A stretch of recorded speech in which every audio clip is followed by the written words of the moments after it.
ओम नमो भगवते वासुदेवाय। ॐ ॐ नमो नमो भगवते भगवते वासुदेवाय। वासुदेवाय। ओम नमो भगवते वासुदेवाय। ॐ ॐ नमो नमो भगवते भगवते वासुदेवाय। ओम नमो भगवते वासुदेवाय। ॐ ॐ नमो नमो भगवते भगवते वासुदेवाय। नारायणं नमस्कृत्यं नारायणं नारायणं नमस्कृत्य नमस्कृत्यं नरं चैव नरोत्तमं नरं चैव नरंश्चैव नरोत्तमं नरोत्तमम् देवीं सरस्वतीं व्यासं देवीं देवीं सरस्वतीं सरस्वतीं व्यासम् ततो जयमुदीरये। ततो ततो जयमुदीरये। जयमुदीरये। नष्टप्रायेषु अभद्रेषु नष्टप्रायेषु नष्टप्रायेषु अभद्रेषु अभद्रेषु नित्यं भागवत सेवया नित्यं भागवत भागवतसेवया सेवया भगवतीरुत्तमश्लोके भगवती उत्तमश्लोके भगवतेरुत्तमश्लोके भक्तिर्भवति नैष्ठकी। भक्तिर्भवति भक्तिर्भवति नैष्टुकी। नैष्ठिकी। कृष्णाय वासुदेवाय कृष्णाय कृष्णाय वासुदेवाय वासुदेवाय देवकीनन्दनाय च देवकीनन्दनाय च नन्दगोपकुमाराय नन्दगोपकुमाराय गोविन्दाय नमो नमः। गोविन्दाय नमो नमः।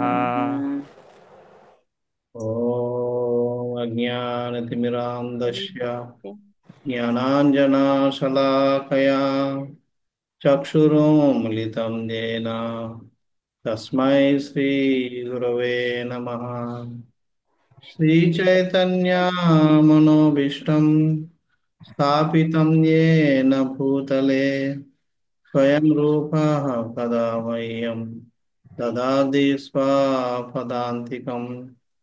वन्देऽहं श्रीगुरो श्रीयुतापतकमलं श्रीगुरुं वैष्णवांश्च श्रीरूपं साग्रजाता सहगना रघुनाथान्वितं तं सजीवं साद्वैतं सावधूतं परिजनासहितं कृष्णचैतन्यदेवं श्रीराधा कृष्णपदान् सहगना ललिता श्रीविशाखान्वितांश्च हे कृष्णा करुणा सिन्धु दीनबन्धो जगत्पते गोपेशा गोपिका कान्ता राधा कान्ता नमोऽस्तुते। तप्त कांचना गौरांगी राधे वृंदावनेश्वरी वृषभानुसुते देवी प्रणमामि हरिप्रिये। नमो विष्णुपादाय कृष्णप्रेष्ठाय भूतले श्रीमते भक्तिवेदान्त स्वामिनिति नामिने। नमस्ते सरस्वते देवे गौरवाणी प्रचारिणे निर्विशेषा शून्यवादी पाश्चात्यदेशतारिणे वाञ्छाकल्पतरुभ्यश्च कृपा सिन्धुभ्य एव च पतितानां पावनेभ्यो वैष्णवेभ्यो नमो नमः। जय श्री कृष्ण चैतन्य प्रभु नित्यानंद श्री अद्वैता गदाधर श्रीवासदि गौर भक्त वृंद। हरे कृष्णा हरे कृष्णा कृष्णा कृष्णा हरे हरे हरे रामा हरे रामा राम राम हरे हरे। हरे कृष्ण। మన ప్రథమ స్కందం 11వ అధ్యాయం. అధ్యాయ పేరు శ్రీకృష్ణ ద్వారకా నగర ప్రవేశం. దాంట్లో 15వ శ్లోకం వరకు చదివాం. 11 నుంచి 15 వరకు ఈ ద్వారక యొక్క ఐశ్వర్యం, ద్వారక అనే నగరం ఏ విధంగా అలంకరించబడింది కృష్ణుడు ఆ, వస్తున్నాడు అన్నప్పుడు అన్నది మనం చర్చించాం. ఓకే, ఇప్పుడు అలంకరణ అయిన తర్వాత మిగతా వాళ్ళందరూ ఇప్పుడు ఇప్పుడు అక్కడున్న వ్యక్తుల తాలూకా ప్రతిస్పందన ఎలాగుందన్నది ఇక్కడి నుంచి వివరించబోతున్నారు. 16, 17 శ్లోకంలో రెండు కలిసి ఉన్నాయి. నిశమ్య ప్రేష్ట మాయాంతం వాసుదేవో మహామనాః అక్రూరశ్చోగ్ర సేనశ్చ రామశ్చాద్భుత విక్రమః ప్రద్యున్మాశ్చారుదేష్ణశ్చ సాంబో జాంబవతీ సుతః ప్రవర్షవేభోశ్చసిత సైనాసన భోజనాః. నిశమ్య నిశమ్య అంటే విన్ వెంటనే. ప్రేష్ఠ ప్రేష్టం ఆయంతం. ఆయంతం అంటే రావడం. ఆ పదం నుంచి మనకి ఆయాహ అంటే హిందీలో వస్తుంది. ఆయంతం వచ్చారు. ఏది నిష్టమ్య విన్నారట. ఎవరు? ప్రేష్టం. ప్రేష్టం అంటే ప్రియమైన వాడు. తను ప్రియమైన భగవంతుడు ఇచ్చారని వినగానే నేను వాసుదేవో మహాజన, వాసుదేవుడు మహాత్ములని వాసుదేవుడు లాగా అలాంటి వాడు కానీ అదే చెప్తారు. తమ ప్రియతమ శ్రీకృష్ణ ద్వారకా ధామమునకు అర్థించినాడని వినినంతనే వాసుదేవుడు, అక్రూరుడు, ఉగ్రసేనుడు, మానవాతీతమైన శక్తివంతుడు బలరాముడు, ఇక్కడ రామశ్చ అద్భుత విక్రమ, అద్భుతమైన పరాక్రమం కలిగిన వాడు. అందుకని మానవాతీతమైన శక్తివంతుడు బలరాముడు, ప్రద్యుమ్నుడు, చేష్ణుడు, జాంబవతి తను సాంబుడు మున్నవారు ఆనందాతిరేకముతో సైనాసన భోజనాలను విడిచిపెట్టిరి. సైనం, ఆసనం, భోజనం మూడింటిని. అంటే పడుకున్న వాళ్ళు నిద్రలో లేచిపోయారు, కూర్చున్న వాళ్ళు లేచిపోయారు, తింటున్న వాళ్ళు లేచిపోయారు. ఈ మూడు వదిలేసిపెట్టి వాళ్ళు పరిగెత్తుకుని వెళ్ళారు. ఈ భాష్యం నేను చదవదలుచుకోలేదు, ఎందుకంటే ఇందులో ఈ ఒక్కొక్కరి తాలూకా క్యారెక్టర్స్ రూపాలు వర్ణించారు. అది మీరు చదువుకోండి, దాంట్లో ఫిలాసఫీ అంటే ఏం లేదు. చేత అది మీరు చదువుకున్న భాషలో ప్రభుపాద వారు ఆ ఒక్కొక్క క్యారెక్టర్ కోసం వివరించి చెప్పారు. వసుదేవుడి కోసం వసుదేవుడు అంటే ఎవరు, అక్రూరుడు ఎవరు, ఉగ్రసేనుడు ఎవరు, ఈ విధంగా అది మీరు చదువుకోండి. వారణేంద్రం పురస్కృత్య బ్రాహ్మణేషు మంగళైః శంఖతూర్య నినాదేన బ్రహ్మఘోషేణ చాదృతాః ప్రత్యుజ్జగ్ము హృదయర్గృష్టః ప్రణయాగత సాధ్వసాః. పుష్పములను పట్టుకున్న బ్రాహ్మణులను కూడి వారందరూ రథములపై శ్రీకృష్ణు చెంతకు వేగముగా చెన్నిరి. శుభచిహ్నములైన గజములు వారి ముందర నడిచినవి. శంఖ తూర్యములు మ్రోగించుచుండగా వేద మంత్రములు పలుకుబడెను. ఆ విధంగా వారందరూ ప్రణయాగతమైన వందనములు నర్పించిరి.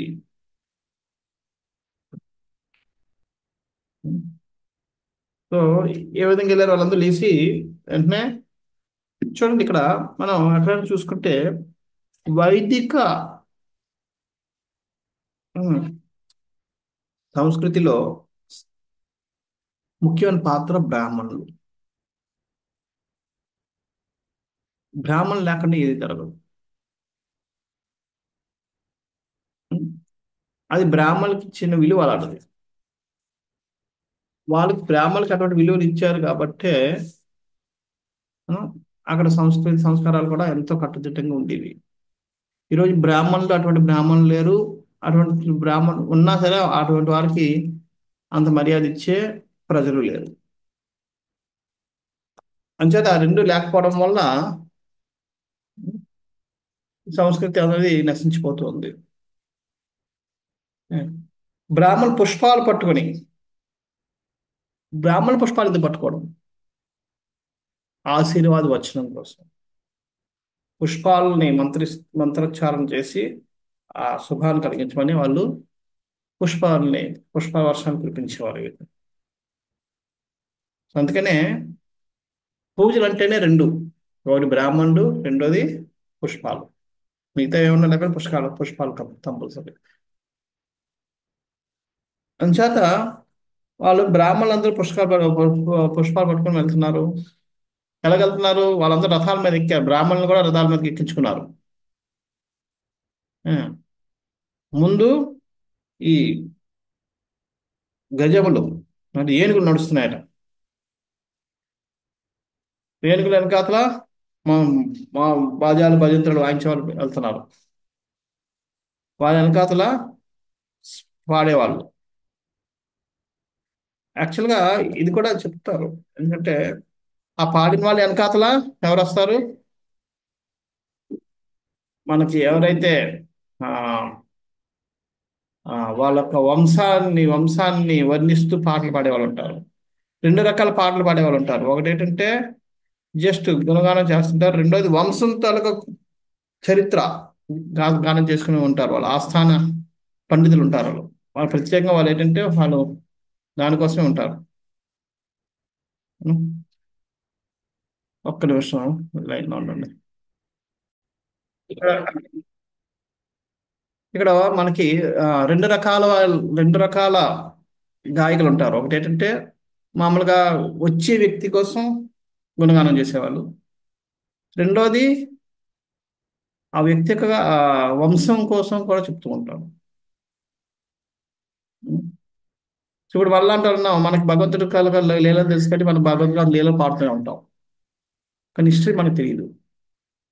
అందుకే మనం చూస్తుంటాం, చూసేటప్పుడు ఎప్పుడైనా మన సినిమాల్లో కానీ మన పాత సినిమాల్లో ఉంటాం, రాజ మార్కండేయ ఏదో చెప్పి వాళ్ళు చెప్పి పద వస్తున్నారు ఏదో పదారహేహో అని చెప్పి ఏదో చెప్తుంటారు ముందు, ఆ వ్యక్తి వచ్చే ముందు. సో వాళ్ళు కూడా వెళ్తున్నారు. సో ఒకటేమో జస్ట్ కీర్తన చేసుకునే వాళ్ళు, ఇంకోటి ఇలాంటి వాళ్ళు. సో దాని వెనకాతల వీళ్ళందరూ యూనో వేద మంత్రాలు చదువుతూ బ్రాహ్మణులతో పాటు ఈ రాజులు వీళ్ళందరూ ఈ విధంగా వీళ్ళందరూ కూడా భగవంతుడిని స్వాగతం పలకడానికి వెళ్ళారు. భాషలు ప్రభుపాద చెప్తున్నారు. మనం చూసుకుంటే ఒక గెస్ట్ని ఏ విధంగా ఆహ్వానించాలన్నది ప్రభుపాద వారు దీంట్లో వివరిస్తున్నారు. ఒక మహనీయుడైన వ్యక్తిని వేద పద్ధతిలో ఆహ్వానించిన కార్యము ఆహ్వానింపబడిన వ్యక్తి ఎలా అనురాగ పూర్వమును గౌరవనీయమును అవి ఒక వాతావరణం కలిగింపజేయను. ఎప్పుడైతే మనం ఆహ్వానించే విధానం బట్టి మనకి ఆ భక్తి మీద ఎంత గౌరవం ఉంది, ఆయన మీద మనకి ఎంత ప్రేమ ఉంది ఆధారపడి ఉంటుంది. ఇప్పుడు ఎవరైనా వచ్చారనుకోండి, అరంటే అందుకని వెళ్ళి మనకి పట్టుకొని ఆలింగనం చేసి లేదా నమస్కారం చేసి రండి అని చెప్పి తీసుకెళ్తే ముందు నుంచి ఒక మన ఇంటికి వెళ్ళడం అంటే అదొక రకం, మన ఇంటికి వచ్చాక చేయడం ఇంకొకటి, వచ్చిన తర్వాత బాగున్నారండి అని చెప్పి మళ్ళీ వెళ్ళిపోవడం అదొక రకం. మూడింటికి చాలా తేడా ఉంటుంది. మనం ఎప్పుడైతే మనం ఒక 10 అడుగులు ముందుకెళ్ళి మనం ఎదురు చూస్తున్నాం అంటే అర్థం ఏంటంటే వాళ్ళు రావడానికి మనం ఆనందంగా స్వాగతం పలకడానికి ఎదురు చూస్తున్నట్టు. మన ఇంటికి వచ్చిన తర్వాత వచ్చారు అంటే ఫార్మాలిటీ. అలా కాకుండా వచ్చిన తర్వాత కూడా బాగున్నారని చెప్పి వెళ్ళిపోతే అంటే మనకి వాళ్ళ ఇష్టం లేదు, ఏదో కూర్చొని వచ్చి వస్తానని చెప్పి మనం వెళ్ళిపోయాం అనుకోండి, వచ్చి మన పనులు చేసుకుని వెళ్తున్నాం అంటే వాళ్ళ మీద మనకు అంత గౌరవం లేదు. అందుకనే ఈ మన ఆహ్వానించే విధానాన్ని బట్టి ఆ మనిషి మీద మనకున్న గౌరవ ప్రేమాభిమానాలు అనేవి అర్థం అవుతూ ఉంటాయి. అటువంటి ఆహ్వాన కార్యక్రమం యొక్క మంగళకర వాతావరణము శంఖములు, పుష్పములు, ధూపము, అలంకృత గజములు, వేదఘోష చేయి యోగ్యుల బ్రాహ్మణులు వంటి ఏర్పాట్లపై ఆధారపడి ఉండను. మనం ఎన్ని ఏర్పాట్లు చేసామన్నది దాన్ని బట్టి అంత మనకి వాళ్ళ మీద గౌరవం ఉన్నది ఉంటారు. ఉం? అది అటువంటి స్వాగత కార్యక్రమం నందు ఆహ్వానించువాడు ఆహ్వానితుడు ఇరువురును శ్రద్ధాపూర్ణులై ఉండవలెను. చూడండి ఇక్కడ అది అంటే అటువంటి కార్యక్రమంలో ఇద్దరూ కూడా మంచిగా ఉండాలి. ఇప్పుడు మనం ఆహ్వానించేటప్పుడు కూడా ఎటువంటి అవకతవకలు జరిగినా మనం ఆ వ్యక్తిని మనం అవమానపరిచిన వాళ్ళు అవుతాం. ఆ వ్యక్తి మీద మనకి ధ్యాస లేనట్టు ఒకటి. అలాగే వాళ్ళు ఇస్తున్నారు కదా అని చెప్పి మనం నా కోసం కాకపోతే ఇంకెవరి కోసం చేస్తానన్నట్టు మనం వ్యవహరిస్తే, ఆహ్వానితులు అలాగే వ్యవహరిస్తే అది కూడా మనం వీళ్ళ మీద మనకి గౌరవం లేదు, ప్రేమ లేదు. అంచేది ఇక్కడ ఇద్దరి మధ్య కూడా ప్రేమాభిమానాలు వ్యక్తీకరణ జరుగుతుంది. అంటే ఆహ్వానించేవాడు ఆయన చేసిన అరేంజ్మెంట్ని బట్టి వచ్చే వ్యక్తి మీద ఎంత గౌరవం ఉన్నది వ్యక్తపరుస్తాడు. అలాగే వాళ్ళతోటి ఈయన ఏ విధంగా ప్రతిస్పందిస్తున్నాడు, ఏ విధంగా దాన్ని రిసీవ్ చేసుకుంటున్నాడు, ఏ విధంగా దాన్ని ఆదరిస్తున్నాడు, దాన్ని ఏ విధంగా మళ్ళీ దాన్ని తిరిగి ఇస్తున్నాడు అన్న దాన్ని బట్టి ఆ వచ్చే వ్యక్తికి ఈ ఆహ్వానించే వాళ్ళ మీద ఎంత ప్రేమ అనేది అర్థమవుతుంది. అంచేది ఇద్దరు కూడా చాలా జాగ్రత్తగా ఉండాలి. అందుకనే చాలాసార్లు కొన్నిసార్లు మనం చూసుకుంటుంటాం పిల్లలు వాటిల్లో గొడవలన్నీ ఇక్కడ అవుతుంటాయి. ఉం? మా వాళ్ళని మా సరి పట్టించుకోలేదు, ఇది పట్టించుకోలేదు, అది పట్టించుకోలేదు అని చెప్పి. ఎందుకంటే చాలా అంత ఇది అయితే ఒకటి ఏంటంటే ఇక్కడ స్వార్థపూరితం ఉంటుంది. పట్టించుకోలేదు అంటారు, వాళ్ళు ఏమో మేము చేసినా సరే వాళ్ళు వాళ్ళు మమ్మల్ని పలకరించలేదని వాళ్ళు ఇది ఒకటి. అది అంటే ఇద్దరిలో ఎవరు తేడా వచ్చినా అక్కడ గడబడే. ఇప్పుడు మనం అన్ని అరేంజ్ చేసాం, వాడు ప్రతిస్పందించలేదు అనుకోండి, ఏంటి అని చెప్పి వీళ్ళు కంప్లైంట్ చేయడం మొదలు పెడతారు. ఇంత ఇచ్చా ఒక పట్టించుకోలేదు, ఏం లేదు, అసలు ఇదేనా, అలాగే మనుషులు ఇలాగే ఉంటారు అని చెప్పి ఎవరైతే ఆహ్వానిస్తున్నారో వాళ్ళు కంప్లైంట్ చేస్తారు. ఒకవేళ ఆహ్వాన విధానం తగ్గిపోయింది అనుకోండి, వాళ్ళు కంప్లైంట్ చేస్తారు, మేము వస్తే పట్టించుకోలేదు, మమ్మల్ని ఆహ్వానించలేదు అని చెప్పి అంటారు. సో ఇద్దరు కూడా చాలా జాగ్రత్తగా ఉండాలి ఆహ్వానం. అందుకనే మనం మన యొక్క ఆచారాన్ని చూసుకుంటే వాళ్ళు ప్రభుపాద కానీ లేదంటే మన ఆచారాలు ఎవరిని చూస్తున్నా సరే వాళ్ళు ఆహ్వానించేటప్పుడు వాళ్ళ యొక్క వ్యవహారం చూస్తే ఎంత ఉంటుంది అంటే దాన్ని బట్టి వాళ్ళు, అందుకనే వాళ్ళు ఎప్పుడు ఎన్నిసార్లు వెళ్ళినా సరే వాళ్ళకి ఆహ్వానం అనేది ఏమాత్రం తగ్గదు. ఎందుకంటే వాళ్ళు ప్రతిస్పందించే విధానం అలాంటిది. ప్రభుపాద వారు యూనో ఆ నవ్వడం, వాళ్ళు చేయడం అవి చూసి వాళ్ళకి ఆ ప్రతిస్పందన కోసం వాళ్ళందరూ ఉత్సాహంగా మళ్ళీ ప్రభుపాద స్వాగతం పలకాలని చెప్పి వెళ్తుంటారు.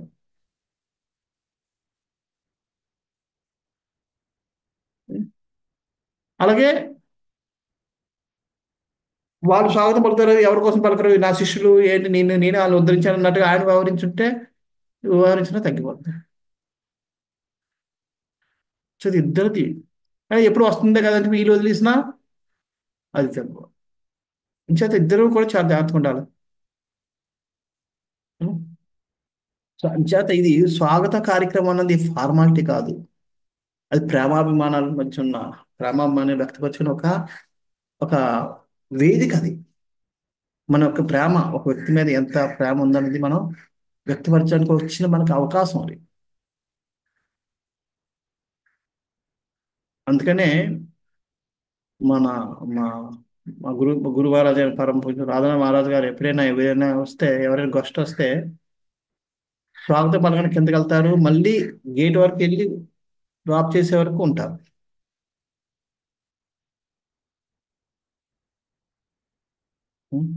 లేదంటే ఆ వచ్చిన వ్యక్తి మీరు రావక్కడే, మీరు మీ కార్యక్రమం మీరు చేసుకోండి, నేను వెళ్తానని చెప్తే కానీ, లేదంటే వెళ్తారు వెనకాల. ఆ ఆచార్యులు అందరూ వాళ్ళు నేను ఇప్పుడు చూడండి, ఇప్పుడు మొన్న కార్తీక యాత్ర చూసుకుంటే జయపద మహారాజు గారు వచ్చినప్పుడు మా మహారాజు గారు ఒక గాలిని వేస్తారు, జయపద మహారాజు గారు కూడా అరే నేనేం చేయలేను, సీనియర్ని, లేదంటే నేను ఫిజికల్ గా ఫిట్ లేను, నా ఆరోగ్యం బాగాలేదు కానీ లేదు. ఆయన కూడా మాల పట్టుకుని రావడం వచ్చారు, ఆయన ఏంచారు. అంచేత అక్కడ ఇద్దరి మధ్య ఉన్న ప్రేమాభిమానాలు అవి. అక్కడ నేను సీనియర్ని, లేదంటే నేను జూనియర్ని, లేదా మా ఆహ్వానించారు, మా ఇంటికి వచ్చారు, ఇంతమంది నేను ఆహ్వానించాను కానీ నేను గొప్ప అని ఈయన కానీ, లేదా నేను ఇన్ఛార్జి మాయపురికి అని చెప్పి ఆయన కానీ ఎక్కడా లేవు అవి. వాళ్ళిద్దరికి మధ్య ప్రేమాభిమానాలు చూపించుకునే ఒక అవకాశం, వేదిక అది.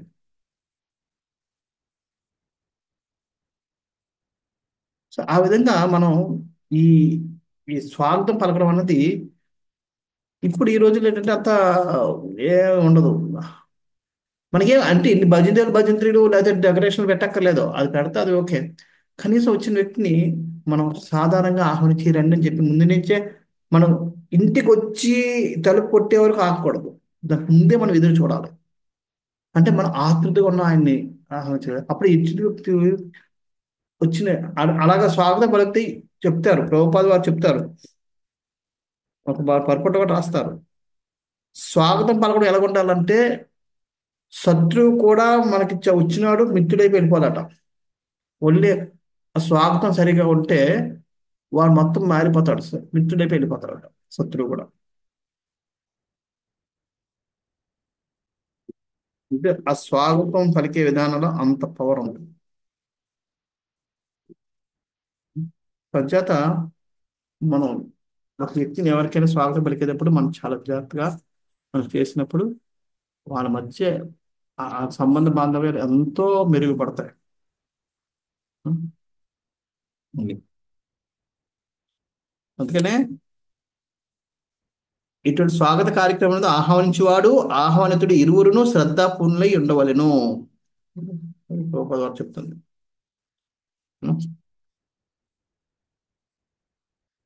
తర్వాత వార ముఖ్యాస సతతో యానేస్తద్దర్శనోత్సుకాః రసత్కుండల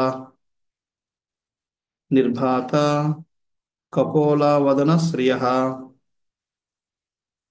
అదే సమయం వందలాది ప్రసిద్ధి చెందిన వారకాంతలు వివిధ వాహనములపై ప్రయాణమైరి. వారందరూ శ్రీకృష్ణుని కలియుట కొరకు మిగులు ఆతృతను కలిగి ఉండిరి. కపోల శోభను ఇనుమడింపజేయు తేజోమయ కన్నకొండములచ్చే వారి సుందర వదనములు అలంకృతములై ఉండెను. వారకాంతలు అంటే తెలుసా? తెలుసు ప్రభు. ఏంటి? వేశ్యలు ప్రభు. చూడండి గొప్పతనం. అంటే కలియుగంలో అంటే ఓకే అనుకోవడానికి, ద్వాపర యుగంలో అది కూడా కృష్ణుడు సమయంలో కూడా వారకాంతలు ఉండేవారట. ఎలా సాధ్యం అంటే అప్పుడు కూడా మన వాళ్ళు చెప్తారు నా వ్యభిచారం పని చేయకూడదని చెప్పి. మరి వ్యభిచారం జరుగుతుంది అక్కడ, వ్యభిచారులు ఉన్నారు. చూడండి, వ్యభిచారులు కూడా కృష్ణుని స్వాగతం పలకడానికి వెళ్తున్నారు. అంటే కృష్ణుని వాళ్ళు ప్రోత్సహిస్తున్నాడా? లేదు ప్రభు. మరి సేవ చేయడానికి ప్రభు, దండవత్ ప్రణామం. సేవ చేయడం అని చెప్పి వ్యభిచారం చేయొచ్చా? వ్యభిచారం అట్లా కాదు ప్రభు. ఇది అంటే అక్రమ సంతానం అది వృద్ధి చెందకుండా వాళ్ళని ఇది చేయడానికి.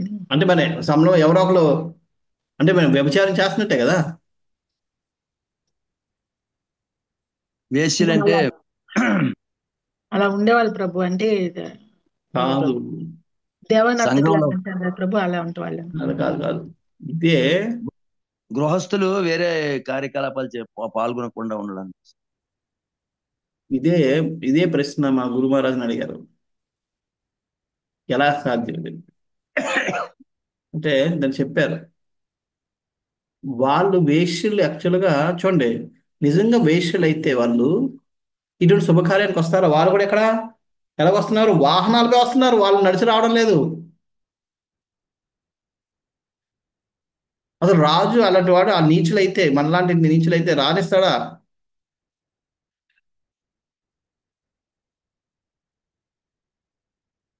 వాళ్ళు మనలాంటి మనం అనుకుంటున్నట్టు వేషులు కాదు. అంటే క్లాస్ వల్ల రాజులు గట్టి వెళ్తుంటారా? అలా కాదు. వాళ్ళు వేషలు ఎందుకు అయ్యారంటే వాళ్ళు వేష ప్రవృత్తి చేస్తున్నందుకు కాదు. అదే వేష వృత్తి చేస్తున్నందుకు కాదు, వేష ప్రవృత్తి ఉన్నందుకు వాళ్ళు వేష ప్రవృత్తి అంటే ఏంటి? వాళ్ళు ఏ పురుషుడైనా నా దగ్గరికి వస్తే నేను రెడీ వాళ్ళతో ముగించి సంభోగించడానికి. నేను పెళ్లి చేసుకోను, నాకు పెళ్లి వద్దు, ఎవరైనా నాకు వచ్చి నన్ను భోగిస్తానంటే నేను రెడీ అన్న భావనలో ఉన్న వాళ్ళు వేషులు.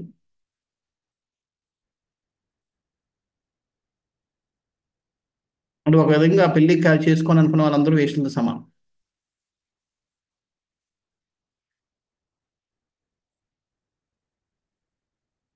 వాళ్ళు ఆ విధంగా ఉన్నారు కాబట్టి, ఆ ప్రవృత్తి ఉంది కాబట్టి, కానీ ఎవరు వెళ్ళేవారు కాదు.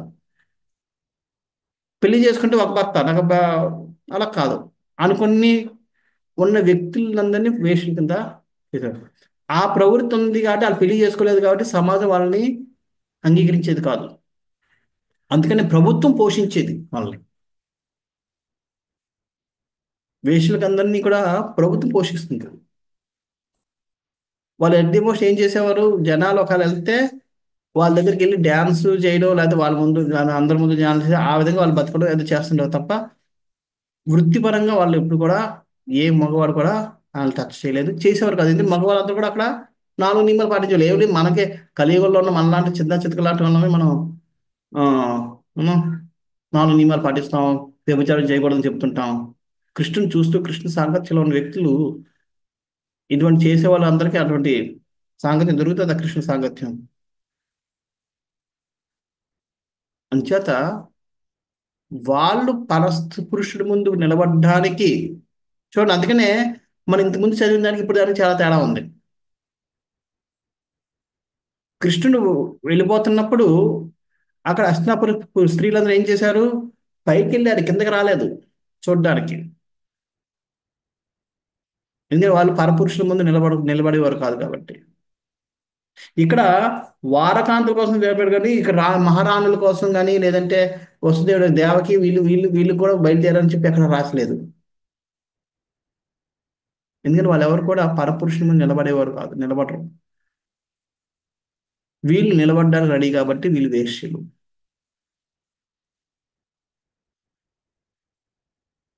చూడండి ఎంత సున్నితమైన సంస్కారం అక్కడ. ఇప్పుడు వ్యభిచారం చేసినా సరే రాయల్గా తిరుగుతున్నారు, అలాంటి అటు పరిస్థితులు అయిపోయాయి. వ్యభిచారులందరూ కూడా సెలబ్రిటీస్ అయిపోయి తిరుగుతున్నారు. సో ఈ విధంగా దరిద్రం అయిపోయింది సంస్కారం. పూర్వం పరపురుషులు నిలబడడానికి సిగ్గుపడిన వాళ్ళు వేషం కింద లెక్క. అంటే వాళ్ళందరూ కూడా వాళ్ళు వెళ్ళారు అంటే అర్థం ఏంటి, వాళ్ళు చూడడానికి, వాళ్ళు పరపురుషులు అందరూ వాళ్ళు చూడడానికి రెడీ. చూస్తే మాకు ప్రాబ్లం లేదు అనుకున్నారు కాబట్టి వాళ్ళు వేషం కింద లెక్క, వారకాంతలు వాళ్ళు. కానీ ఏ పురుషుడు కూడా వెళ్ళేవారు కాదు, ఎందుకంటే అక్కడ అందరూ కూడా నియమాలు పాటించేవారు.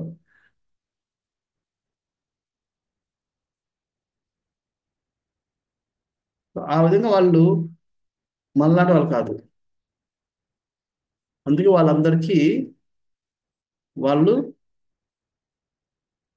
యూనో, ఆ, వాళ్ళు కూడా దాంట్లో భాగస్వామ్యాలు, పవిత్రులు. అంటే ఒక విధంగా మనస్పరంగా కొంత కలుషితమైన, ఇంకా శారీరకంగా వాళ్ళంతా పవిత్రులే.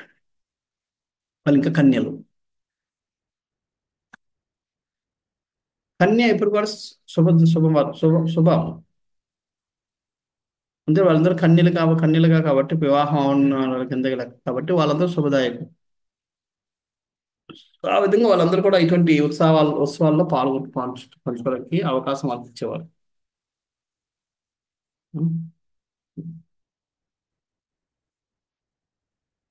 వారందరూ కూడా శ్రీకృష్ణ కలవడానికి మిగులు ఆతృత కలిగి ఉండేది.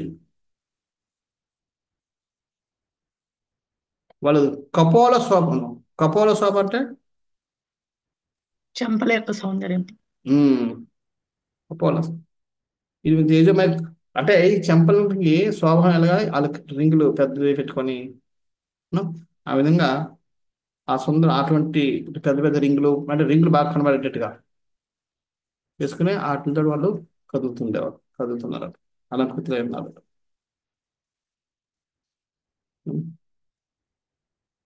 అందుకే ప్రభుపాల భాషను రాస్తున్నారు, దేవదేవుని భక్తులైనచో వారకాంతులు కూడా మనము నిరసింపట అవసరం లేదు. భక్తులు అందుకనే దేవదాసీలు అన్న వాళ్ళు కూడా ఎవరు పెళ్లి చేసుకునేవారు కాదు, వాళ్ళని ఎవరు అవమానపరిచేవారు కాదు.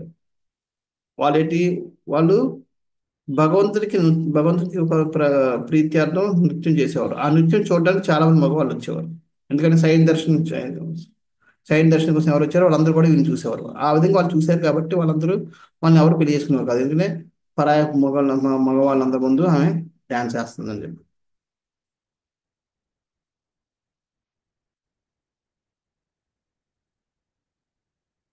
సో అందుకని వాళ్ళ జీవితం దేవుడే మమ్మల్ని పెళ్లి చేసుకోవాలని చెప్పి వాళ్ళు నిర్ణయించుకుని చేసేవారు. అందుకని దేవదాసి అనేవారు. దేవదాసి అనే వాళ్ళు వాళ్ళని ఎవరు పెళ్లి చేసుకునేవారు కాదు. ఇవన్నీ ఎంత కట్టుదిట్టంగా ఉండేవి. వాళ్ళు భగవంతుని అంగీకరించారు కాబట్టి వేరే వాళ్ళు ఎవరు కూడా వాళ్ళ దగ్గరికి వెళ్ళేవారు కాదు. ఎందుకని చేస్తే ఏమవుతుంది, వ్యభిచారం కింద వస్తుంది. భగవంతుని వాళ్ళు భర్తగా స్వీకరిస్తుండడం, లేదా ఏదో ఆయన దాసిగా స్వీకరించి ఆయన దాసి అనుకుంటున్నారు కాబట్టి వీళ్ళు భగవంతుడితో ఉన్నారు కాబట్టి మనం పరస్త్రీ కింద లెక్క, వివాహం కింద లెక్క, వివాహ స్త్రీ కింద లెక్క వాళ్ళు. అందుకని మిగతా వాళ్ళు ఎవరు కూడా ఆ దేవదాసుని దగ్గరికి వెళ్ళేవారు కాదు. ఈ విధంగా ఒక్కొక్కరికి ఒక్కొక్క రకం. ఈ దేవదాసులు వేరు, ఇది వేరు. దేవదాసులు అలాగని చెప్పి ఎక్కడ పెడితే అక్కడ రారు, ఓన్లీ భగవంతుడి ముందు. ఆ టైంలో ఎవరు చూశారు. వాళ్ళు వీళ్ళు ఒక ప్రీత్యార్థం చేయడం భగవంతుడి కోసం నాట్యం చేస్తున్నారు, చూసిన వాళ్ళు చూశారు. ఇక్కడ వారకాంతలు అనేది వీళ్ళు పురజనులకు ఒక ప్రీత్యార్థం కూడా వాళ్ళు డ్యాన్స్ వేయడం అనేది ఏదైనా చేస్తూ ఉంటారు. అలాగే సో ఈ విధంగా ఈ రకరకాలలో ఇవన్నీ ఉన్నాయి.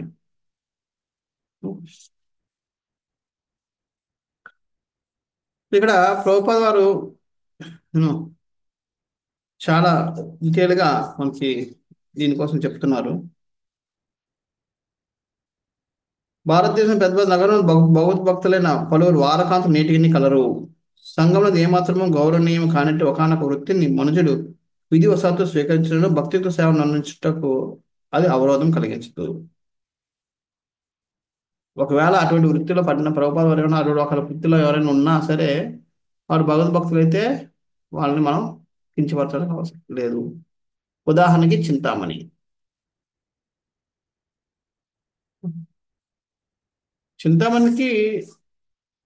ఒక భక్తురాలు అని వేశ్య. భగవద్భక్తి అన్నది అన్ని పరిస్థితులు ఎందునో అప్రతిహతమైనది.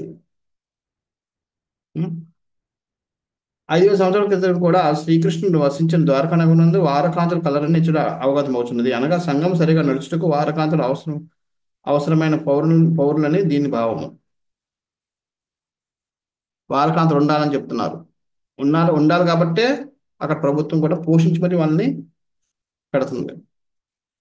ప్రభుత్వం మద్యశాలను ఆరంభించడం అన్నది మద్యపానమును అది ప్రోత్సహించడం భావం కాదు. దాని వెనుక భావం వెనుక ఏ విధంగానైనా సరే మద్యపానం కావించేవారు కొందరు కలరు. కనుకనే పెద్ద పెద్ద నగరంలో మద్యపాన నిషేధం, మద్యము యొక్క దొంగ రవాణాకు వృద్ధి చేయడం జరిగినది. అదే విధంగా గృహం నందు సంతృప్తి చెందని వారికి అట్టి అవకాశములు అవసరము. ఒకవేళ వారకాంతలు నించ అట్టి నీచ పురుషులు ఇతర స్త్రీలను వ్యభిచారములకు దింపుదురు. కనుకనే సమాజం యొక్క పవిత్రతను పోషించే కొరకే అంగడి ప్రాంతంలో వారకాంతలు లభించట సమంజసమే కావచ్చు.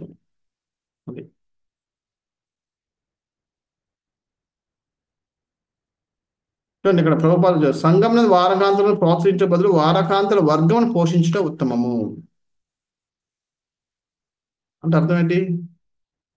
వారకాంతల్ని ప్రోత్సహించడం అంటే వారకాంతలుగా మారమని ప్రోత్సహించుకుంటే ఒక వర్గాన్ని అంటే కొంతమందిని మనం మెయింటైన్ చేయడం బెటర్. ఎందుకని పోషించితే వాళ్ళు తెలుసు వాళ్ళకి ఏంటి, ప్రభుత్వ ఉద్యోగాన్ని ప్రభుత్వం పోషిస్తుంది కాబట్టి అది ఒక వృత్తి. అది వృత్తి కాబట్టి వాళ్ళు ఏం చేస్తారు. కానీ వారకాంతలు అనేది మీకు ఇంకా చూసుకుంటే వారకాంతం ఎప్పుడు కూడా గర్భిణీలుగా ఉండరు. ఇప్పుడంటే మనకి ఫ్యామిలీ ప్లాన్ అని వచ్చే పూర్వం ఉండేవి కావు కాబట్టి మనకి ఎప్పుడైనా సంభవం వస్తే పిల్లలు పుట్టాలి. కానీ వారకాంతకి ఎప్పుడు కూడా పిల్లలు ఉండరు. అంటే సంభోగం జరగలేదు. వాళ్ళకి ఏంటంటే వాళ్ళు కొద్దిగా కొంతమందికి ఆ ఉద్రేకాలు ఉంటాయి. భార్య సరిగా అటువంటి నేను రెస్పాండ్ అవ్వకపోవచ్చు. ఆ విధంగా భంగిమలు వాళ్ళు చూడాలని వాళ్ళు అలా ఇటువంటివన్నీ వాళ్ళు ఆ నాట్యం ద్వారా పోజులు ఇవ్వడం ద్వారా ఆట ద్వారా వాళ్ళని ఆ తృప్తి పరుస్తారు అంతే తప్ప మనిషి చెయ్యి మాత్రం ఏమి ఇచ్చేవారు కాదు. అది వాళ్ళ ప్రవృత్తి. ఇప్పుడు ప్రోత్సహించడం కంటే ఈ వర్గాన్ని పోషించి వాళ్ళందరికీ ఆ ఆనందం ఇచ్చి ఇంటికి వెళ్ళిపోయింది పంపించాను బెటర్.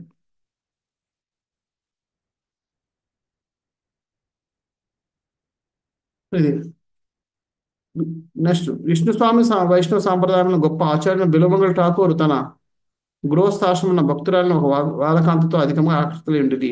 అది వాళ్ళు చెప్పుకున్నారు దానికి. యూనో అది నెక్స్ట్ అంతా ఆ ఆయన స్టోరీ కోసం చెప్పారు. అది మీరు చదువుకోండి. ఈ విధంగా వారకాంతం. సో లాస్ట్ సెంటెన్స్ అనగా ముక్తి మార్గంలో జనులు విద్య గరుపబడి పురోగతి చెందుటయే మానవ నాగరికత పురోగమనకు ప్రమాణమై ఉన్నది.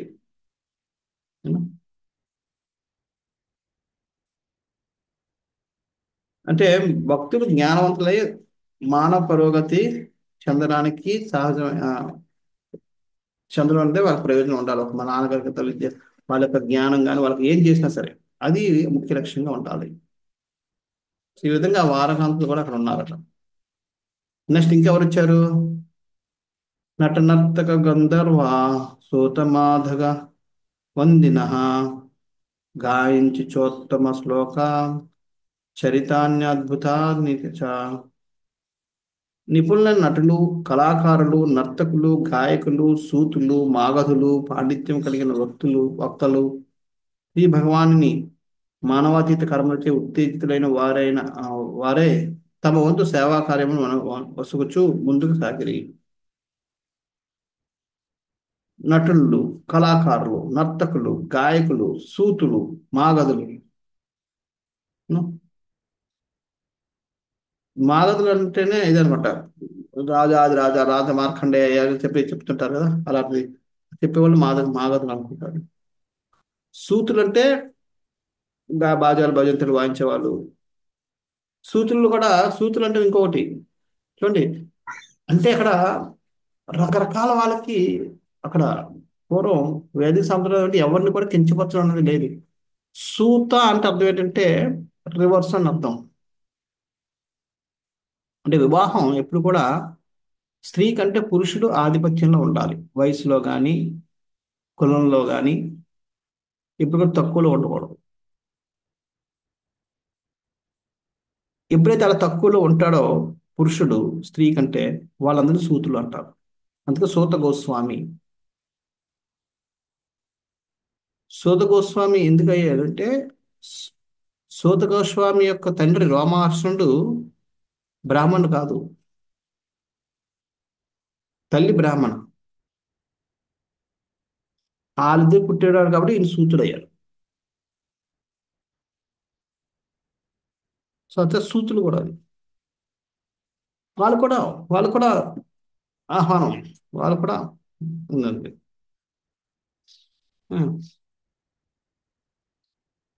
ఈ విధంగా రకరకాల వాళ్ళందరూ కూడా వచ్చి వారి వంతు వారు కార్యక్రమం వాళ్ళకు బహుమతి వస్తుందమో లేదంటే వారి వంతు ఏదైనా గుణగానం చేయడం, గానం గ్లోరిఫై చేయడం ఏదో చేసుకుంటూ వాళ్ళందరూ కూడా వాళ్ళకి నచ్చిన వాళ్ళు వంతు కార్యక్రమం చేస్తూ ముందుకి ఆహ్వానం యొక్క ఆ ప్రొసెషన్లో ముందుకి నడుస్తున్నారు. ఇక్కడ ప్రభుపాద వారు భాషను రాస్తున్నారు. నటులు, నర్తకులు, గాయకులు చాలా మట్టుకు శూద్ర వర్ణములకు చెందినవారు కాగా, సూతులు వంశ చరిత్రలను వర్ణించే మాగధులు, వక్తలు బ్రాహ్మణ వర్ణములకు చెందినవారుగా ఉండేది. సూతులు బ్రాహ్మణులే కానీ ఇందాక సూత గోస్వామి బ్రాహ్మణుడే కానీ ఎలాగా ఈ విధంగా పుట్టినవాడు. సో ఆ విధంగా సో ఈ విధంగా ఇవి నెక్స్ట్ వివిధ యుగములలో కాలములలో లోకములలో భగవాన్ సంబంధించి వర్ణించబడిన చారిత్రక సత్యములే పురాణములు కనుకనే వాటి యందు ఎటువంటి కాలక్రమాన గతి గోచరించడం లేదు. ఇక్కడ పురాణాలు ఇవన్నీ కూడా ఏంటంటే వివిధ యుగాల్లో వివిధ కాలాల్లో వివిధ లోకాల్లో జరిగిన వాటిలన్నింటినీ సంగ్రహిస్తూ చెప్పేవి పురాణాలు. అంటే వాటికి కాలానికి ఉన్నది, అంటే ఒక ఆర్డర్లో ఉండవు. ఓకే, ఫస్ట్ మనం ఇప్పుడు ఎవరిని చెప్పిన చిన్నప్పుడు 70లో పుట్టాడు, 80లో ఇచ్చేసాడు, 75లో స్కూల్ అన్నప్రసన్నం అయింది, లేదా విద్యాభ్యాసం అయింది, ఇలా ఒక లైన్లో వెళ్ళదు, లైన్లో ఉండవు పురాణాలు ఇవన్నీ. ఎందుకంటే అక్కడ రాసింది కాబట్టి, రాసిన దాన్ని బట్టి ఏమవుతుంది, ఇప్పుడు అప్పుడు ఆయన రాస్తున్నారు కాబట్టి ఆ సందర్భానికి ఏది ఫిట్ అవుద్దో అది రాసి పెట్టేస్తారు. ఉదాహరణల కోసమనో లేదా వివరించడం కోసమనో ఆ ఆ, ఏ ఏ విషయాన్ని ఏ పాయింట్ని వాళ్ళు చెప్పాలనుకున్నాడు వ్యాసదేవుడు, ఆ పాయింట్ తగిన విషయం ఏదైనా ఉంటే దాన్ని గ్రహించి అక్కడ పెట్టేసేవాడు. అందుకని అది ఒక ఆర్డర్లో ఉండదు, ఎలా పడితే అలా ఉంటాయి. ఇప్పుడు మనకి ఇదే చూసుకోండి, ఆర్డర్ అంటే ఉండదు, ఒక రకంగా అటు ఇటు అటు ఇటు అవుతుంటాయి. అలాగే 10వ స్కందంలో కృష్ణ చరిత్ర తీసుకుంటే అది కూడా అంతే, పైకి కింద పైకి కింద ఉంటాయి. ఎందుకంటే పురాణాల్లో ఎంట్లలో కూడా ఒక విషయాన్ని చర్చించాలన్నా చివరి ఇప్పుడు ఆ విషయంలో ఇప్పుడు మనకి ఇప్పుడు ఏదైనా ఒక ఆ, ఆ, సత్యవాదం అని అనుకోండి, కరెక్ట్, వెంటనే మనం ఒక వ్యక్తిని తీసుకుంటాం, ఆ సత్యవాది ఈయన అలా చేశాడు, ఈయన అలా చేశాడు, అలా చేశాడు, చూడు ఆయన మనకు నచ్చింది చెప్తాం. సో అందుకనే రకరకాల ఉదాహరణలు వచ్చేస్తుంటాయి.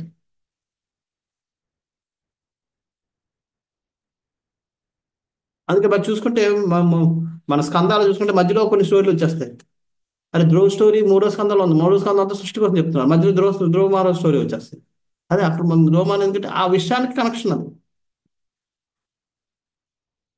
ఇప్పుడు మనం కొన్నిసార్లు మనం చర్చిస్తాం ఒకరి కోసం, మధ్యలో ఎవరిదో వస్తుంది ఒకసారి అలా ఆయన కూడా అలా చేశారు, ఆయన ఎందుకంటే అక్కడ ఆయన విషయం కోసం చెప్పడం కోసం కాదు, దీనికి సంబంధించి దీంతో కనెక్షన్ ఉంది కాబట్టి. సో ఈ విధంగా ఇవన్నీ కూడా భగవంతుడి యొక్క చరిత్రలు, మరి భగవంతుడి యొక్క ఆ, సత్యములే, చారిత్రాత్మక సత్యములు పురాణాలు. ఇవి జరగలేదని కాదు, అలాగే కనెక్షన్ లేకుండా ఒక లైన్లో లేదని చెప్పి, ఇప్పుడు మనం ఎవరైనా బయోగ్రఫీ రాశారనుకోండి, ఎలా ఉంటుంది, చిన్నప్పటి నుంచి ఇలా ఇలా చదివారు, ఇలా ఒక లైన్లో వస్తుంది.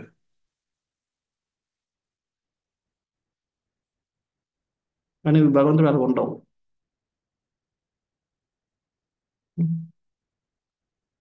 అందుకని కొన్ని పురాణాల్లో ఒక ఒక పురాణంలో ఏ పురాణం తీసుకున్న దాంట్లో అన్ని దశావతారాల చరిత్రలు ఉంటాయి, రకరకాల రాజుల చరిత్రలు ఉంటాయి.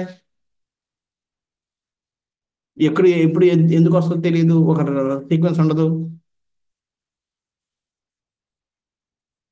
ఇవన్నీ ఎందుకంటే వాళ్ళు అక్కడ విషయాన్ని బట్టి వాళ్ళు రాస్తుంటారు కాబట్టి అవి అలా ఉంటాయి. ఇంకా ప్రభుపాద లాస్ట్ దాంట్లో చెప్తున్నారు డ్రామా యొక్క విశిష్టత. డ్రామాలు ఎందుకు, ఇక్కడ కళాకారులు నర్తకులు వీళ్ళందరూ కారణం ఉన్నారు కదా, అక్కడ ప్రభుపాద వాళ్ళు ఎందుకు కళాకారులు డ్రామాలు ఇవన్నీ ఎందుకు అన్నది ఇక్కడ ప్రభుపాద వారు మనకి ఇక్కడ వివరించి చెప్తున్నారు. ఏంటి, మన భారతదేశం 100 సంవత్సరాల క్రితం కూడా నాటకములన్నీను భగవాను మానాతీత కర్మలకు సంబంధించినవై ఉండేవి. సామాన్య జనులు నాటకముల ద్వారా గొప్ప ఆనందం పొందుతారు కనుక నాటక సంఘములు దేవదేవుని దివ్య లీలలపై నాటకములను ప్రదర్శించేవారు. ఈ విధంగా తగినంత విద్య యోగ్యతలు లేకున్నను నిర నిరక్షర కుక్షి అయిన రైతు కూడా వేదవాగ్మయ జ్ఞానమునందు పాలు పంచుకునేవాడు. కనుకనే ఆధ్యాత్మికోన్నతి కొరకే ఆధ్యాత్మికోన్నతి కొరకే నిష్ణాతులైన నటులు, నర్తకులు, వక్తలు, గాయకులు మొదలగు కళాకారులు అత్యంత అవసరము. మాగధులైన వారు ఏదేని వంశంలో వివిధ తరముల వారి గూర్చిన సంపూర్ణ వర్ణన నొసగలరు.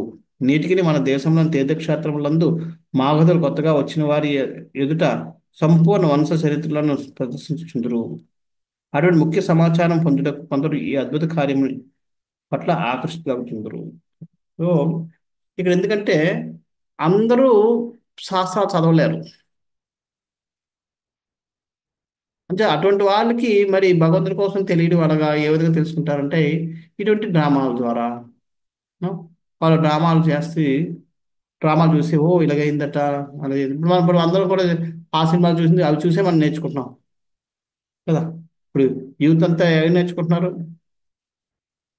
అదే నేర్చుకుంటున్నారు సినిమాల నుంచి. అది చెడదారి పట్టిస్తుంది కాబట్టి అందరూ చెడదారి పడుతున్నారు. కానీ పూర్వం ఈ నాటకాలు డ్రామాలు ఇవన్నీ కూడా భగవంతునికి సంబంధించిన ఇవే ఉండేవి. అంచేత మనకి భగవంతునికి సంబంధించిన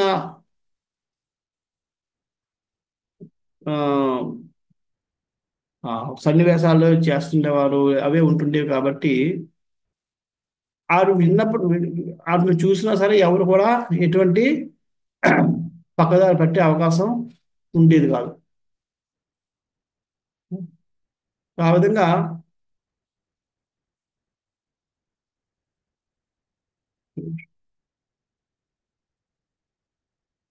ఈ డ్రామాలు అనేవి నిరక్షరాస్యులందరూ కూడా భగవంతుని కోసం తెలుసుకోవడం కోసం, భగవంతుని మీద భక్తి అభిప్రాయం పెంచడం కోసం ఉపయోగపడుతూ ఉండేవి.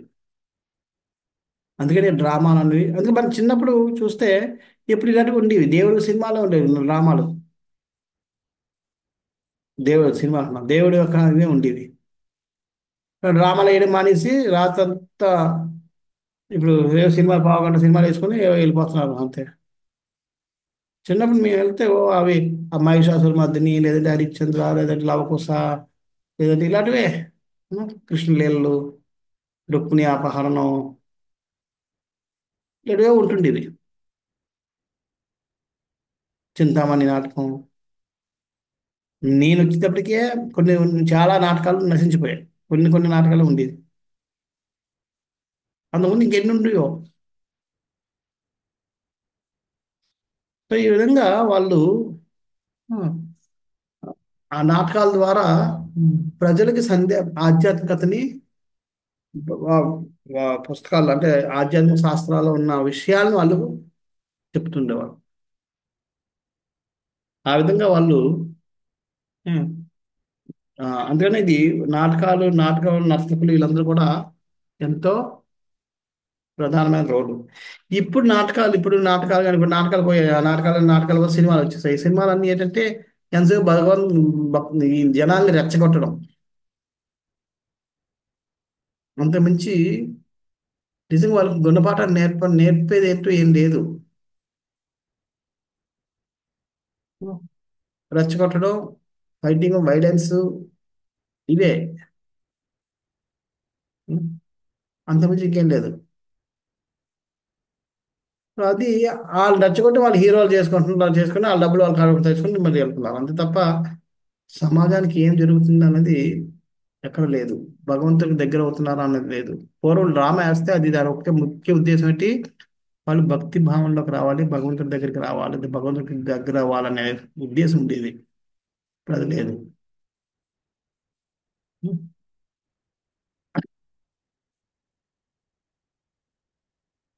ఉం. ఇక్కడ విశ్వనాథ్ చక్రవర్తి ఠాకూర్ వారు వీళ్ళందరినీ కూడా ఒక్కొక్క రకమైన నటుడు అంటే అర్థం ఏంటి, నర్తకులు అంటే అర్థం ఏంటండి చెప్తున్నారు. నటుడు అంటే తన యాక్టింగ్ ద్వారా ఒక యూనో భావాన్ని వ్యక్తపరిచేవాడు, బయటికి తీసుకొచ్చేవాడు. నర్తకుడు అంటే అదే భావాన్ని డ్యాన్స్ ద్వారా, ఆ సన్నివేశాన్ని డ్యాన్స్ ద్వారా వివరించి చెప్పేవాడు. గంధర్వ అంటే పాటలు పాడేవారు. సూతులు అంటే వాళ్ళు పురాణాలని చదువుతూ చెప్పేవారు. పురాణాల్లో ఉన్న శ్లోకాలు చెప్పి, అంటే హరిదాసులు వీళ్ళందరూ ఉంటారు కదా, పూర్వం హరిదాసులు అనేవారు, హరికథ ఉండేది. వాళ్ళు పురాణాలు శ్లోకాలు చెప్పి దాన్ని వివరిస్తూ చెప్పేవారు వాళ్ళందరూ సూతులు. మాగధులు అంటే చెప్పాను కదా, వంశ పారంపర్యాలు వంశ వంశస్థులందరినీ పొగుడుతుంటారు. ఇప్పుడు కూడా చాలా సార్లు ఉంటాయి. మీకు గయా కానీ లేదంటే పూరి కానీ వెళ్తే మీరు ఎక్కడ పడితే అక్కడ చేయించుకోవడానికి ఉండదు. మీరు ఏమైనా చేయాలంటే మీ వంశానికి చెందిన ఒక వ్యక్తి పూజారులు ఉంటారు, పాండాలు ఉంటారు, వాళ్ళ దగ్గరికి వెళ్ళాలి మీరు. వాళ్ళు మీరు హిస్టరీ అంతే ఉంటుంది. ఇప్పుడు అన్నీ తగ్గిపోతున్నాయి అనుకోండి, ఎందుకంటే ఆ హిస్టరీ మెయింటైన్ చేసేవాడు లేడు, చదివేవాడు లేడు. పూర్వం ఇప్పుడు పాండా అవ్వాలంటే వాడికి మొత్తం హిస్టరీ అంతా చదవాలి, వాడు నేర్చుకోవాలి, గుర్తుండాలి. ఇప్పుడు నేను చెప్పాను హైదరాబాద్ నుంచి వచ్చాను, లేదా విశాఖపట్నం నుంచి వచ్చాను, విజయనగరం వచ్చాను, లేదా అలాగ అంటే వాడికి పాటలు పడ్డాడు. విజయనగరం ఎక్కడా నువ్వు? ఓ ఇదా ఓకే మీ దగ్గర ఈయన దగ్గరికి వెళ్ళిపోతాం. ఆడు మొత్తం మీ ఇష్టం అంతా చెప్తాడు, మీ కులం మీ పేరు చెప్తారు. ఆ విధంగా వాళ్ళు ఉండేవారు. పెద్ద పెద్ద చిట్టాలు ఉంటుండేవి రికార్డు వాళ్ళ దగ్గర. మీ తాతయ్యరు ఆ తాతయ్యకి వచ్చాడు, వచ్చి గయాకి వచ్చాడు, లేదా కాశీకి వచ్చి ఇలా చేశాడు, అలా చేశాడు, ఈ దాని దామా చేశాడు, మొత్తం డీటెయిల్స్ అంటూ ఉంటుండేవి. అందుకని వాళ్ళు ఎప్పుడైనా సరే తీర్థాలకు వెళ్ళినప్పుడు వాళ్ళకి తెలియకుండా వెళ్ళేవారు కాదు. ఆ పాండా చెప్పి వెళ్ళేవారు, పాండా వచ్చేవాడు, ఆయన దగ్గరుండి దాన ధర్మాలు చేయించినా, పూజలు చేయించినా, ఏం చేయించినా ఆ దగ్గర నుంచి చేయించేవాడు. అందుకని మళ్ళీ అదంతా వాళ్ళు చిట్టాలు రాసేవాడు. ఈరోజు పలానా వ్యక్తి వచ్చాడు, ఇంత మందిరం ఇంత డొనేషన్ ఇచ్చాడు, ఇంత దాన ధర్మాలు చేశాడు, ఇవి చేశాడు, అవి చేశాడు. నెక్స్ట్ తరానికి రికార్డు ఉండేది. సో ఇదంతా మా వదులు చేస్తారు వాళ్ళ హిస్టరీ మొత్తం. వందీస్ అంటే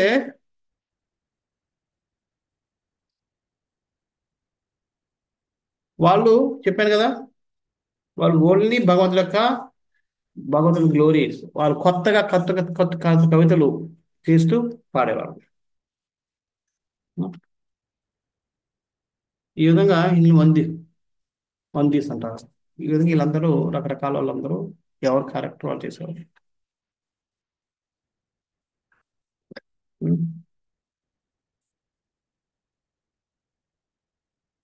ఎవరైతే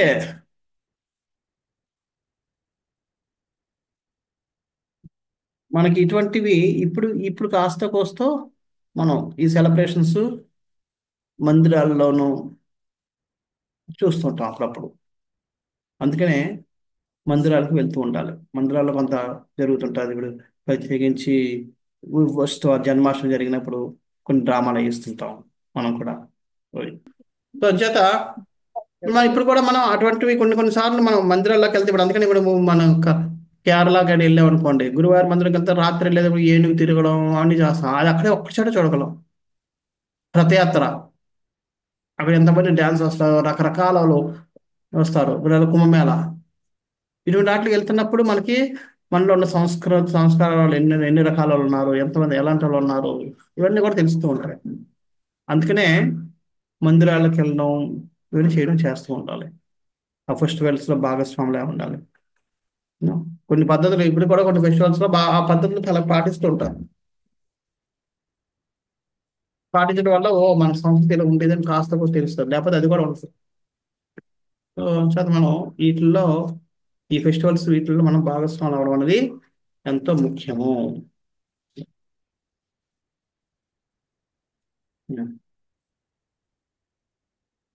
భగవాంస్తత్ర బంధూనాం పౌరుణామనువర్తినాం యదా విద్యుప సంగమ్య సర్వేషాం మానమాదధే.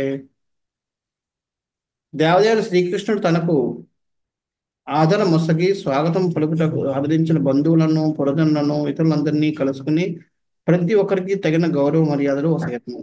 చూడండి, కృష్ణుడే అనుకోవడం లేదే నేను భగవంతుడిని నాకు రాకపోతే ఇంకెవరు స్వాగతం పలుకుతారు, నా స్వాగతం పలకడం వీళ్ళ జీవిత లక్ష్యం, వీళ్ళు వీళ్ళు వీళ్ళు మానవ జన్మ ఉన్నదే దానికోసం, వాళ్ళ స్వాగతం పలకడం వల్ల వాళ్ళ మానవ జన్మ ఉద్ధరించబడుతుంది ఇలా అనుకోవడం లేదు.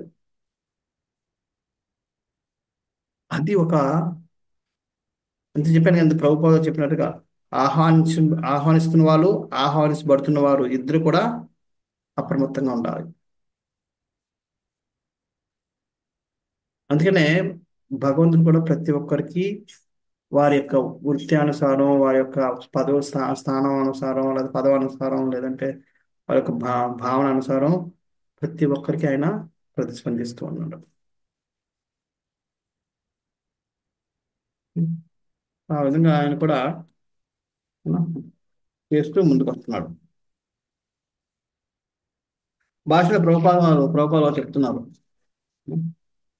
దేవదేవుడు శ్రీకృష్ణుడు నిరాకారుడు గాని భక్తుల భావనలకు అనుగుణంగా వర్తించలేనట్లుగా జడ పదార్థం గాని కాడు. కనుకనే ఇచ్చట ప్రయోగింపబడిన యథావిధి అను పదము ప్రాధాన్యతను సంతరించుతున్నది. యథావిధి, యథా విద్యుప సంగమ్య, ఉపసంగమ్య. ఉపసంగం అంటే సంఘం అంటే దగ్గరలో ఉన్నాడు, ఉపసంగంకి దగ్గరకు రావడం అంటే సాంగత్యం ఉండట్లేదు. ఉపసాంగత్యం అంటే డైరెక్ట్గా కాదు, చూడడానికి వచ్చినాడు కూడా అని అర్థం. అదే వాసము ఉపవాసం. వాసం అంటే నివసించడం, ఉపవాసం అంటే దగ్గరలో నివసించడం. నిషత్తు ఉపనిషత్తు అంటే ఉపవాసం అన్నది ఏంటంటే, వాసం అంటే ఎప్పుడు కూడా భగవంతుడికి ధ్యానిస్తూ నివసించడు. ఉపవాసం అంటే అది ఏంటంటే అలా చేయని వాళ్ళకి ఉపవాసం ఉంచుతారు. ఉచితే ఎవరిది ఆకలి ఆకలి అతను ఎందుకు తినకూడదు, అమ్మో ఈరోజు జన్మాష్టమి, అది ఆ విధంగా భగవంతుని గుర్తు చేసుకోవడం కోసం అది ఉపవాసం అంటారు. అలాగే ముఖ్యమంత్రి లాంటి వాడే కానీ ముఖ్యమంత్రి కాదు. సో ఆ విధంగా ఉప సంగమ్య అంటే ఆయన దగ్గరికి వచ్చి, అంటే సాంగత్యం అంటే దగ్గరికి వెళ్ళి ఆలింగనం చేసుకునేవాడు. అలా కాకుండా దూరంగా ఉన్న వాళ్ళని కూడా కృష్ణుడు ప్రతిస్పందించేవాడు. యథావిధి వాళ్ళు ఏ విధంగా మొగమాట పడుతుంది దానికి అనుగుణంగానే వాళ్ళని ఈయన ప్రతిస్పందించాడు. అనగా అతడు తనను ప్రేమించు వారిని తన భక్తులను యథారీతిగా కరుణించుచుండును. భగవాన్ సేవ తప్ప అన్ని లక్షణం లేని కారణమున శుద్ధ భక్తులందరూ ఒకే కోవకు చెంది ఉండురు. కనుకనే దేవదేవుడు కూడా అట్టి శుద్ధ భక్తుల యథారీతి వర్తించుచుండును. అందరూ భక్తులు అయినప్పటికీ కూడా అందరి భక్తులకి ఒక్కొక్క రకమైన కృప వస్తుంది. ఎందుకని మనలో ఉన్న భావన బట్టి, మన యొక్క భక్తిని బట్టి. అనగా శుద్ధ భక్తులకు సంబంధించిన సర్వ విషయములందు అతడు సదా జాగరూకుడై ఉండును. భగవాన్ నిరాకారుని తలిచిన వారు కొందరు కలరు. అట్టి వారి అతడు కూడా ప్రత్యేక శ్రద్ధను కనబరచును. అతడు ప్రతి ఒక్కరిని వారి వారి ఆధ్యాత్మిక చైతన్యం నందలి పురోగతిని అనుసరించి సంతృప్తిపరచుచుండును. అట్టి పరస్పరము ఇచ్చిపుచ్చుకున్న భావం యొక్క మచ్చుక స్వాగతం నొసగా అనుదించిన వారి ఎలా ప్రదర్శితమయ్యాను. చూసారా ఈ విధంగా ఎవరు ఏ విధంగా వ్యవహరిస్తారన్నది ఈ స్వాగతం ఇచ్చే కార్యక్రమంలో మనకి అర్థమవుతూ ఉంటారు. భగవంతుడు ఇద్దరి పట్ల చాలా జాగ్రత్తగా ఉంటాడు. ఒకటి శుద్ధ భక్తుల యొక్క, రెండోది నిరాకారులు. నిరంకారుల వాళ్ళతో ఎంత జాగ్రత్తగా ఉంటాడో ఎట్టి వరకు కూడా వాళ్ళు తన కృప పొందబడతారు. పొందకూడదంటే భక్తులు ఎలాంటి పొందుతున్నా అలాంటి ఆ విధంగా జాగ్రత్తగా ఉంటాడు. నెక్స్ట్ ప్రహ్వాభివాదనాశ్లేష స్మితే క్షణై శ్వాసోపాకేభ్యో వైరశ్చాభిమతైర్భ్యో. ప్రాహ్వ అంటే తలదించడం, అభివాదన అభినందించడం, అశ్లేష ఆలింగనం చేయడం, కరస్పర్శ షేక్ హ్యాండ్ కరచాలనం అంటే షేక్ హ్యాండ్. స్మితేక్షణ అంటే ఈ వీక్షణ అంటే చూడడం. స్మిత నవ్వుతూ చూడడం. చూడండి ఏ విధంగా.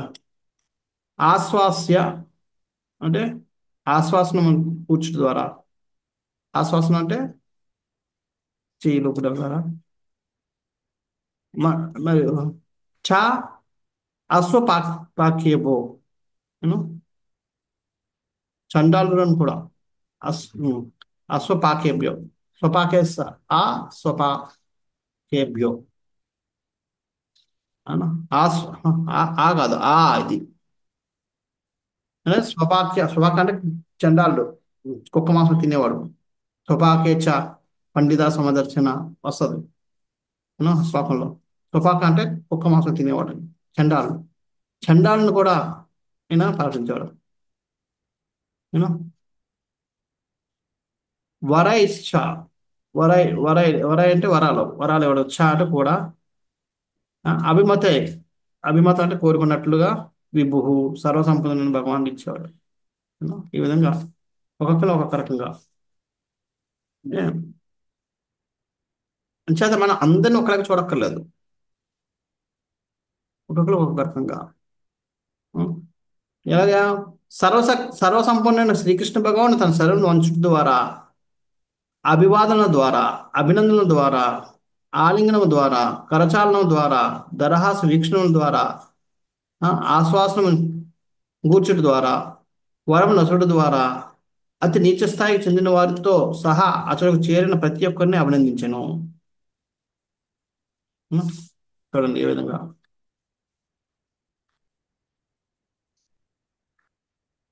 ఇక్కడ ఎవరిని ఏ విధంగా, ఎవరికి ఏ విధంగా ఆయన చేశాడని కూడా మనకి విశ్వనాథ చక్రవర్తి వారు చాలా డీటెయిల్గా చెప్తారు. చూడండి, శిరం వంచుట ద్వారా, తన శిరస్సును వంచడం ద్వారా ఎవరికట, యూనో గురువులకి,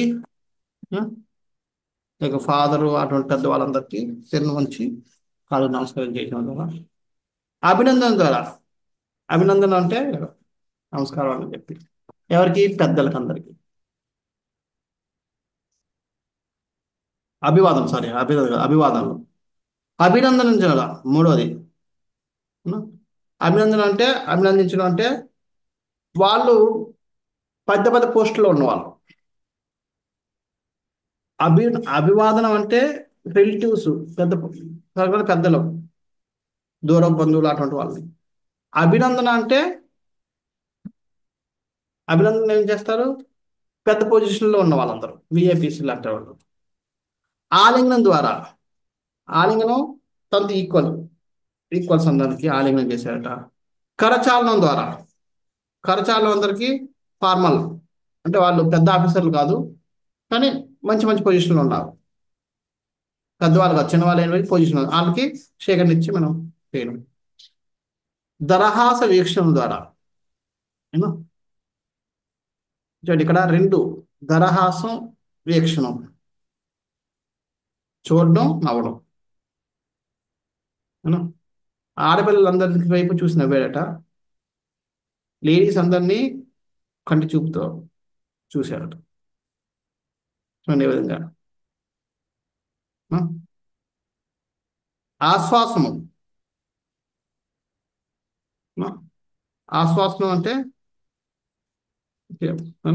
ఇలా టాటా చెప్పడం. అది ఎవరికి, తనకన్నా కింద పొజిషన్లో ఉన్న వాళ్ళకి, అంటే కింద పొజిషన్లో ఉన్న వాళ్ళకి షోల్డర్స్ ఇలా చేతులు అందుకని ఊపుతుంటారు, అది ఆశ్వాసనం.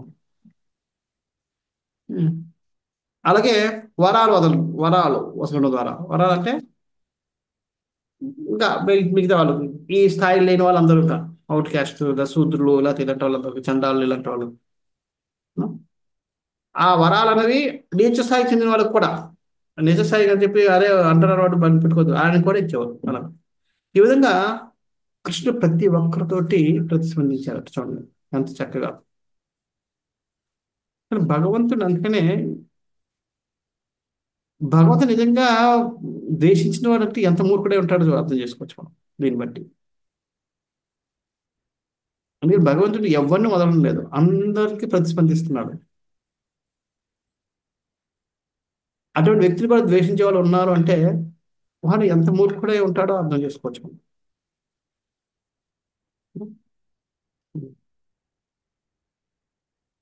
ప్రభుపాద వారు ఇక్కడ భాషలో రాస్తున్నారు,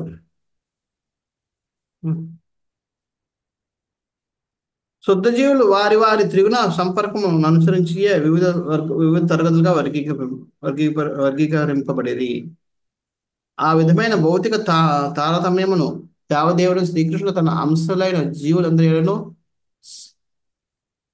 ఆ విధమైన తారతమ్యములను దేవదేవుడైన శ్రీకృష్ణుడు తన అంశంలైన జీవులందరిలో సమాన అనురాగము కలిగిడును. సరే, చూడండి ఇక్కడ మనం ఒకటి అర్థం చేసుకోవాలి. భగవంతు అందరికీ సమానుడు అని అన్నప్పుడు అందరిని ఒకలాగా చూడాలి కదా. ఒకరికి నవ్వడం ఏంటి, ఒకరికి షేక్ హ్యాండ్ ఇవ్వడం ఏంటి, ఒకరు ఆలింగనం చేసుకోవడం ఏంటి, ఒకరు నమస్కరించడం ఏంటి? ఎందుకంటే ఎవరి స్థాయికి వాళ్ళు, స్థాయిని బట్టి గౌరవించాలి. అందరికి ఒకటే శాలరీ ఇవ్వాలి. అందరూ కంపెనీలో పనిచేస్తుంటారు కానీ అందరికి ఒకటి శాలరీ ఇవ్వాలి. వారి యొక్క స్థాయిని బట్టి ఇవ్వాలి. ప్రతిస్పందించడంలో ఎటువంటి తేడా లేదు.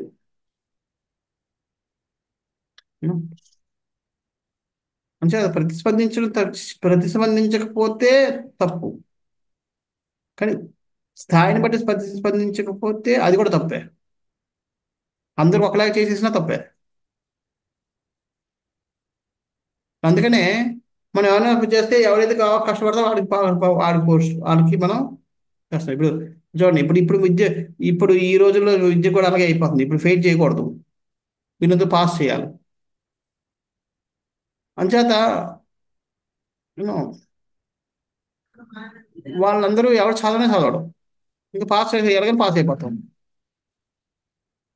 కూడా వాళ్ళకి ఉండేది కాదు, పాస్ అవడం కోసం చదివేవారు. అందుకని ఇంతకుముందు మన చిన్నప్పుడు మన తల్లిదండ్రులు ఆ టైంలో వస్తే వాళ్ళు 10th క్లాస్ అయిపోయినా సరే పెద్ద ఘనకార్యం వాళ్ళకి. ఇప్పుడు ఏంటంటే రాస్తే చాలు మార్కులు వేసేస్తుంటారు. ఇప్పుడు 90 ఒకసారి నేను, ఇది చాలా రోజులండి, 17 సంవత్సరాల క్రితం నేను మా తమ్ముడు హైదరాబాద్ అంటే వెళ్ళాను. మా తమ్ముడు వాళ్ళ ఇంటికి వెళ్తే అప్పుడే నేను వచ్చి సంవత్సరం అయింది అమెరికా నుంచి వెనక్కి వచ్చి జాయిన్ అయ్యాను.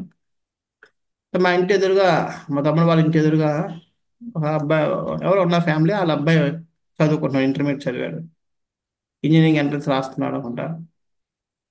ఫస్ట్ ఇయర్ రాయలేదు, నెక్స్ట్ లాంగ్ టర్మ్ కోచింగ్ తీసుకుంటున్నాడు.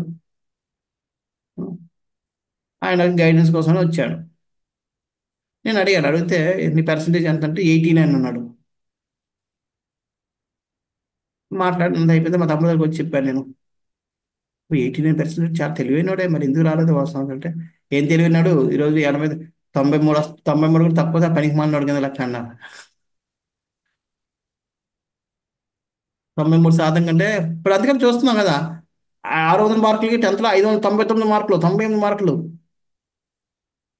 మీ చదివేటప్పుడు 570 వస్తే గ్రేట్. స్టేట్ టాపర్ 570, 560లో ఉండేవాడు. ఇప్పుడు 598, 599, 600కి మార్కులు ఉట్టినే వేస్తున్నారు. అది పద్ధతి కాదు. తారతమ్యాలు వస్తాయి. ఇప్పుడు దానివల్ల ఏమవుద్ది, ఒక స్టేట్లో ఎవరైతే స్ట్రిక్ట్గా ఉన్నాడో వాళ్ళందరూ పోతారు. వాళ్ళకి తెలివితేటలు ఉంటాయి కానీ పర్సంటేజ్ లేదు కాబట్టి పనికిరాని మనకి లెక్క. ఒక్కొక్క స్టేట్ బోర్డుకి ఒక్కొక్కటి.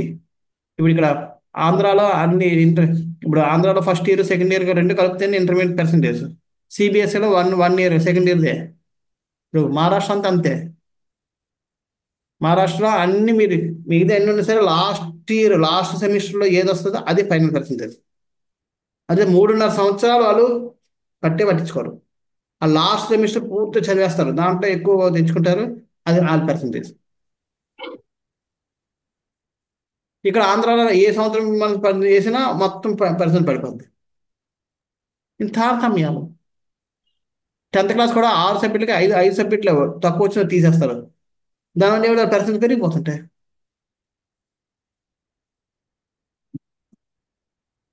సో ఈ విధంగా ఈ తారతమ్యాలన్నీ ఎందుకంటే సరైన పద్ధతిలో మనం ఎవరికి ఎంత ఇవ్వాలో మర్యాద అంత ఇవ్వకపోతే ఇలాగ అవుతుంటాయి. సో అంచేత భగవంతుడు ప్రతిస్పందిస్తాడు, కానీ మన భక్తికి అనుగుణంగా ప్రతిస్పందిస్తుంటాడు. అంచేత ప్రతిస్పందించడం ఆయన సమానం, ప్రతిస్పందించే విధానంలో వేరు.